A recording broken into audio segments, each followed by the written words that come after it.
वो समय का पहिया ही है जो मनुष्यों को खुशी गम, लाभ हानि और जीवन मृत्यु से परिचित करवाता है। मित्रों, आपने भी देखा होगा कि समय का चक्र जब परिवर्तित होता है तो राजा को रंक और रंक को राजा बना देता है। और ऐसा माना जाता है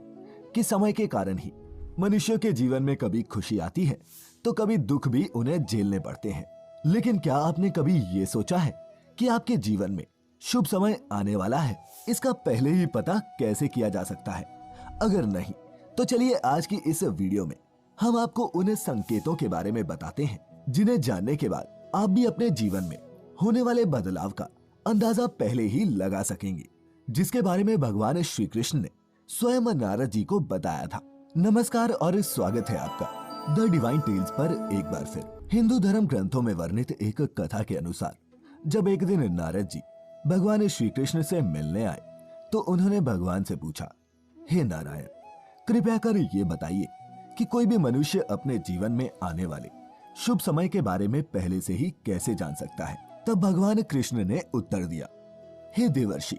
मैं स्वयं मनुष्यों को समय परिवर्तित होने से पहले ही कुछ संकेत पशु पक्षियों, छोटे बच्चों और अपने भक्तों द्वारा पहुंचाता हूँ, जिन्हें ज्ञानी मनुष्य तो समझ लेते हैं लेकिन अज्ञानी मनुष्य उन्हें भांप नहीं पाते। हे देवर्षि, इन संकेतों में से सबसे पहला संकेत ये है कि जब किसी मनुष्य की आंखें ब्रह्म मुहूर्त में अक्सर खुलने लगती हैं और उसे ईश्वर का स्मरण स्वतः ही होने लगता है, या फिर मनुष्यों को ऐसा प्रतीत होने लगता है कि उन्हें कोई और किसी दिशा की ओर ले जा रहा है, तब ऐसे मनुष्यों को यह समझ लेना चाहिए कि आने वाले समय में उनके भाग्य का द्वार खुलने वाला है और उन्हें कामयाबी की नई राह मिलने वाली है। ऐसे समय में मैं स्वयं मनुष्यों की सहायता करता हूँ। तो मित्रों, अगर आपकी भी आंखें ब्रह्म मुहूर्त में खुलने लगी हो और आपने अपने जीवन में ऐसा बदलाव महसूस किया हो तो नीचे कमेंट करके अवश्य बताएं। इसके बाद श्री कृष्ण दूसरे संकेत के बारे में बताते हुए नारद जी से कहते हैं, हे ब्रह्मपुत्र, जब कोई मनुष्य प्रसन्न रहने लगता है या फिर उसके चेहरे पर हर वक्त मुस्कान दिखाई दे, अर्थात वो मुस्कान से भरा हुआ रहता हो, और ऐसा मनुष्य जब अपने क्रोध पर विजय प्राप्त कर लेता है तो उसे समझ लेना चाहिए कि उसके जीवन में अब खुशियों की बारिश होने वाली है। ऐसा मनुष्य जब किसी चीज के बारे में सोचता है तो उसे उम्मीद से भी ज्यादा मिलता है। मित्रों, आपने भी सुना होगा कि प्रसन्नचित्त मनुष्यों के मन में ईश्वर स्वयं वास करते हैं, और ऐसे में जब मनुष्य का मन प्रसन्न रहने लगे तो उसे समझ लेना चाहिए कि उसके जीवन में अच्छे समय का आगमन होने वाला है। इसके आगे भगवान कृष्ण तीसरे संकेत के बारे में बताते हैं कि जब किसी मनुष्य के द्वार पर गौ अर्थात गाय बार बार खाने को आए, या फिर बंदर उसके घर की चीजें अपने आप उठाकर ले जाने लगे, या फिर उसके घर के प्रांगण में बिल्ली बच्चों को जन्म दे, या फिर पक्षी उसके घर में आकर अपना बसेरा बनाए और चहकने लगे,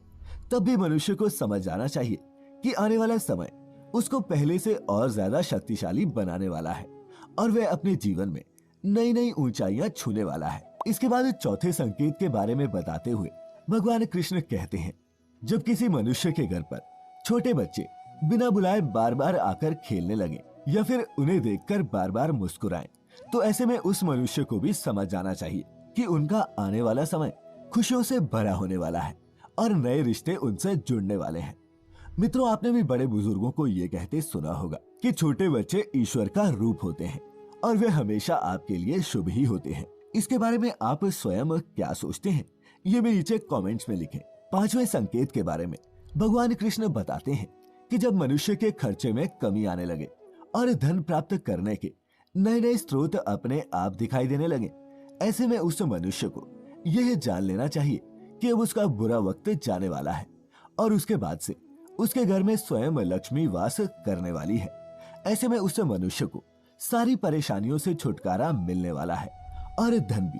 उसके घर में ठहरने वाला है जो पहले नहीं ठहरता था। फिर भगवान कृष्ण आगे बताते हैं कि जो अगला संकेत मैं मनुष्यों को भेजता हूँ जिससे वह जान सके कि उनका शुभ समय शुरू होने वाला है, वह ये है कि जब भी कोई मनुष्य पूजा की थाली लिए हुए भगवान की आरती कर रहा हो और उसे ऐसा प्रतीत हो कि उसे देखकर भगवान की मूर्त मुस्कुरा रही है,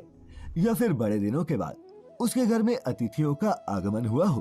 तो उसे भी समझ जाना चाहिए कि उसका अच्छा समय शुरू होने वाला है। इसके अलावा जब किसी महिला का बायां अंग और पुरुष का दाहिना अंग फड़कने लगे, तब भी उसे जान जाना चाहिए कि उसका शुभ समय आने वाला है। इसके बाद इस सातवें संकेत के बारे में भगवान कृष्ण बताते हैं कि जब कोई मनुष्य सुबह सुबह किसी शुभ कार्य को करने के लिए घर से निकलता है और रास्ते में उसे गौ अर्थात गाय माता के दर्शन हो जाए या फिर किसी साधु संत द्वारा उसे आशीर्वाद मिल जाए, तो ऐसे में उस मनुष्य को भी समझ जाना चाहिए कि वह जिस काम को करने के लिए घर से निकला है उसका वह काम अवश्य ही पूरा होगा और उस काम को सफल होने से कोई भी नहीं रोक सकता। अंत में भगवान कृष्ण बताते हैं, हे नारद, इन सब के अलावा जब किसी मनुष्य को संध्या के समय जल से भरा पात्र या फिर दूध से भरा पात्र किसी के द्वारा उसे प्राप्त हो या फिर कोई उसे मिठाई दे, तब भी उसे समझ जाना चाहिए कि अब उसके भाग्य खुलने वाले हैं। तो मित्रों, ये थे वो 7 संकेत जिन्हें जानकर या फिर महसूस करके आप अपने आने वाले शुभ समय को भली भांति पहचान सकते हैं। लेकिन भगवान कृष्ण ने ऐसे ही कुछ संकेत और भी बताए हैं जो मनुष्यों के जीवन में आने वाले अशुभ समय के बारे में बताते हैं। यदि आप भगवान कृष्ण द्वारा कहे गए उन अशुभ संकेतों के बारे में भी जानना चाहते हैं तो हमें नीचे कमेंट करके अवश्य बताएं। खैर, आज की हमारी ये प्रस्तुति आपको कैसी लगी